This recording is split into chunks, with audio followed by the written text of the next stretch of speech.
Bismillahirrahmanirrahim. Assalamualaikum warahmatullahi wabarakatuh.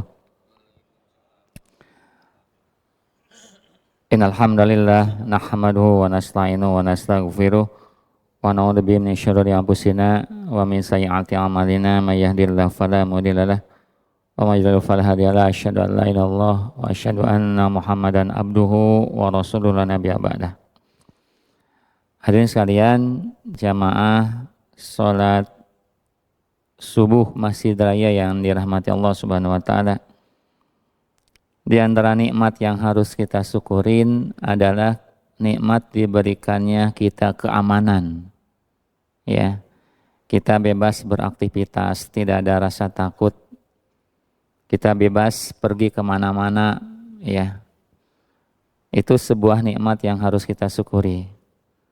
Berbeda dengan saudara-saudara kita yang di belahan dunia yang lain yang sedang diberikan ujian dan musibah oleh Allah Subhanahu wa taala. Ada yang diberikan bencana, ya. Ada yang dilanda peperangan. Seperti yang kita saksikan sekarang yang menimpa saudara-saudara kita di Palestina.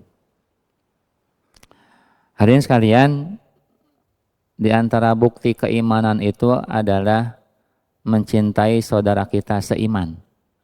Ya. Di antara bukti keimanan kepada Allah itu adalah mencintai saudara-saudara kita seiman. Karena ada hadis, la yu'minu ahadukum hatta yuhibba li akhihi ma yuhibbu li nafsihi. Jadi tidak sempurna iman seseorang sebelum dia mencintai saudaranya sesama muslim sebagaimana dia mencintai dirinya sendiri. Jadi ukurannya kepentingannya kepentingan kita gitu ya.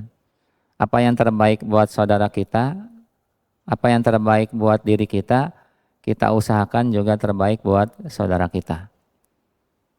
Di samping itu juga Al-Quran menyatakan innamal mu'minuna ikhwah. Ini seringkali kita dengar ya. Setiap mukmin itu adalah bersaudara. Ya, bersaudara. Cuma persaudaraan yang tidak saling mewarisi. Persaudaraan di sini adalah bagaimana kita harus saling bantu, saling tolong menolong, saling memperhatikan. Ya. Bahkan ada beberapa perumpamaan kalau kita lihat di hadis ya. Antara mukmin yang satu dengan mukmin yang lain itu seperti kalbunyan, seperti bangunan yang saling mengokohkan. Ya. Lihat ini bangunan masjid, ya. Banyak tiangnya, ada dindingnya kanan, kiri, depan, belakang, saling mengokohkan. Seperti itulah antara muslim dengan muslim yang lain, antara mukmin yang satu dengan mukmin yang lain, kalbunyan, seperti bangunan yang harus saling mengokohkan. Saling bantu membantu, saling tolong menolong. Di hadis yang lain dinyatakan juga bainal mukmin wal mukmin, antara mukmin yang satu dengan yang lain itu seperti kal jasadu wahidah, seperti satu tubuh. Ya. Kalau ada anggota tubuh kita yang sakit, maka anggota tubuh yang lainnya langsung bergerak merespon, ya. Katakanlah contohnya sakit gigi, bagaimana tangan kita ya harus bergerak, katakanlah menekan gigi gini ya, biasanya seperti itu.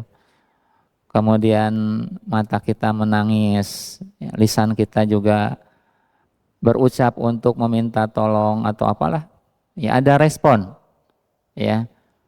Seperti kal jasad, seperti satu tubuh yang saling melengkapi, yang saling membutuhkan, ya. Jadi antara mukmin yang satu dengan mukmin itu seperti kal jasad wahidah, seperti satu tubuh yang satu saling membutuhkan, saling tolong menolong. Itu diantaranya beberapa keterangan dari Al-Quran maupun dalam hadis ya. Bagaimana kita harus saling membantu, saling menolong, harus memberikan kepedulian kepada saudara-saudara kita yang sedang ditimpa ujian atau musibah oleh Allah Subhanahu wa taala. Hadirin sekalian, berbicara tentang Palestina yang sekarang kita saksikan ya. Palestina ini merupakan buminya para nabi. Banyak sekali para nabi yang dilahirkan dan diutus dari sana. ya, termasuk tanah yang diberkahi, apalagi ada Masjidil Aqsa. Ya. Kalau di surat Al-Isra atau surat Bani Israil kan dinyatakan subhanalladzi asra bi abdihi lailan minal masjidil haram ilal masjidil aqsa. Ya, jadi Maha suci Allah yang telah mengisrokan baginda Rasul dari Masjidil Haram ke Masjidil Aqsa, ya, sebuah tempat yang pada malam yang diberkahi, sebuah tempat yang diberkahi, ya. Jadi negeri Palestina ini termasuk negeri yang diberkahi. Di situ ada Masjidil Aqsa yang merupakan kiblat pertama daripada umat Islam. Kemudian di situ juga ketika kita beribadah di sana seperti melaksanakan ibadah sholat 1000 kali, ya, 1000 kali dibanding dengan di masjid yang lain. Hadirin sekalian, saat ini Bani Israel, ya, kalau dulu Bani Israel atau Yahudi sekarang itu sedang menjajah Palestina. Jadi sebagai satu bentuk pertentangan eksistensi lah keberadaan kita umat Islam di sana. Karena bagaimanapun juga Palestina adalah bumi umat Islam. Kemudian apalagi ada Masjidil Aqsa di situ, ya. Bahkan kalau kita runut lebih jauh lagi, Al-Qur'an sudah wanti-wanti walan tardo'an kal yahud walan nasara hatta tattabi'a millatahum. Jadi tidak akan ridho kepada kalian orang-orang Yahudi dan orang-orang Nasrani sampai kalian masuk kepada milah mereka. Milah itu bukan semata-mata agama, tapi cara hidup, ya, berpola, bertingkah, berbudaya seperti milah, ya, seperti orang-orang Yahudi dan Nasrani. Naudzubillah. Oleh karena itu sudah seharusnya kita memiliki kepedulian kepada saudara-saudara kita di Palestina, ya, yang sampai sekarang masih bergejolak, ya.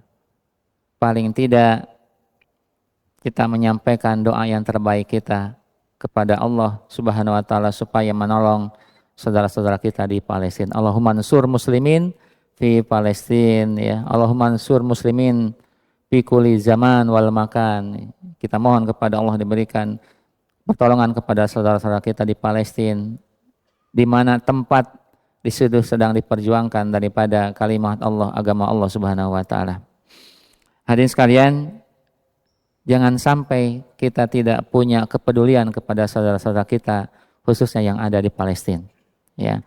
Karena kalau misalkan tidak sama sekali ada kepedulian, maka sebagai salah satu indikasi daripada kemunafikan. Karena kan dia di awal dinyatakan bahwa salah satu di antara bukti keimanan itu adalah mencintai saudara kita sesama muslim sebagaimana kita mencintai diri kita sendiri. Jadi jangan sampai dohirnya seorang muslim tapi hatinya seorang munafik, naudzubillah, tidak punya kepedulian, tidak punya empati kepada saudara-saudara kita sesama muslim, khususnya yang berada di Palestina. Tidak mesti pergi ke sana, ya, untuk berjihad di sana, karena kan itu harus izin pemerintah, ya, kalau mau jihad ke sana. Apalagi kita yang nggak punya kemampuan apa-apa, mungkin hanya ngerepotin aja di sana, ya. Tapi paling tidak diawali dengan kepedulian kita kepada saudara-saudara kita di Palestina khususnya, kemudian memperbanyak doa kepada Allah agar Allah menolong saudara-saudara kita di sana. Dan sekarang ini kita memiliki senjata semuanya, senjata online, entah itu handphone dengan segala macam media sosialnya, dan ini bisa kita pergunakan untuk memviralkan bagaimana perjuangan saudara-saudara kita di Palestina, sehingga umat Islam kita, ya, saudara-saudara kita yang muslim yang lainnya tersadarkan bahwa sudah seharusnya kita memiliki kepedulian, sudah seharusnya kita memiliki empati, sudah seharusnya kita membantu kepada saudara-saudara kita sesama muslim khususnya yang ada di Palestina, baik dengan doa, dengan dana, ya. Beberapa waktu yang lalu sudah ada penggalangan dana, ya, untuk saudara-saudara kita Palestina. Dan mudah-mudahan ini bisa sedikit banyak sebagai bukti keimanan kita kepada Allah bahwa kita memiliki kepedulian kepada saudara-saudara kita yang sedang berjuang ya menghadapi penjajah orang-orang Israel. Demikian, mudah-mudahan ada manfaatnya. Kita tutup dengan doa kifaratul majelis. Subhanaka Allahumma wa bihamdika asyhadu an la ilaha illa anta astaghfiruka wa atubu ilaik. Terima kasih. Assalamualaikum warahmatullahi wabarakatuh.